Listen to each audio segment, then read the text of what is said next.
Bonjour, alors dans cet exercice, on sait que U est égal à 4 fois V et que V est égal à la moitié de W. Et on me demande de montrer que les vecteurs U et W sont collinaires.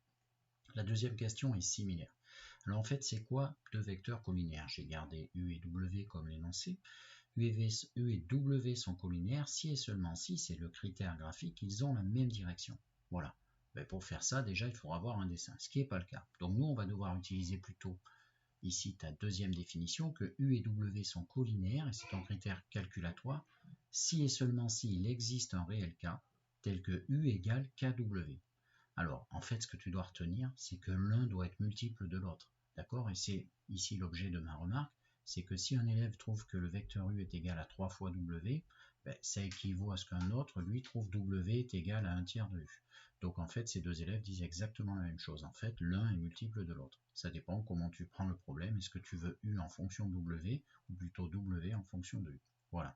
Alors donc on attaque cet exercice, moi je suis obligé de le faire par le critère calculatoire, et donc je devais chercher une relation entre U et W. Donc je sais que U égale 4V, donc si U est égal à 4V et qu'après on me donne, regarde bien, on me donne V en fonction de W, ça veut dire qu'il va y avoir un lien entre ces vecteurs, et donc je remplace 4V, c'est donc 4 fois la moitié de W, et la moitié de W, après tu fais tes petits calculs, 4 fois une moitié, ça fait 2 W, et je viens bien de trouver le vecteur U en fonction de W, il se trouve que U est égal à 2 fois W, d'accord? Un autre élève pourrait trouver donc W égale la moitié de U, donc les deux vecteurs sont collinaires, donc U et W sont collinaires.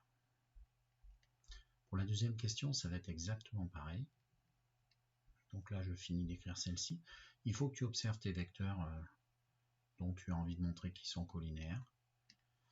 Et donc, on attaque cette question. De même, donc si tu prends mon laser, là, U est égal à 5 fois V, et encore une fois, V est égal à 1 tiers de W. C'est exactement la même question. Ils auraient pu la tourner un petit peu différemment pour te faire transformer, bricoler un petit peu. C'est pas le cas. Et bien donc, c'est parti. Donc, U égale 5V, on refait exactement la même chose en s'adaptant. Et 5V, tant que j'y suis, hein, je vais le remplacer ce V en fonction de W, du coup je trouverai une relation entre U et W, donc ça fait 5 fois, et du coup V c'est 1 tiers de W. Tu fais ton calcul, tu termines, ça fait donc 5 fois 1 tiers, cours des fractions, 5 tiers de W. Je viens de trouver le vecteur U en fonction de W, donc mon multiple ici c'est 5 tiers, ils sont collinaires, donc U et W sont collinaires.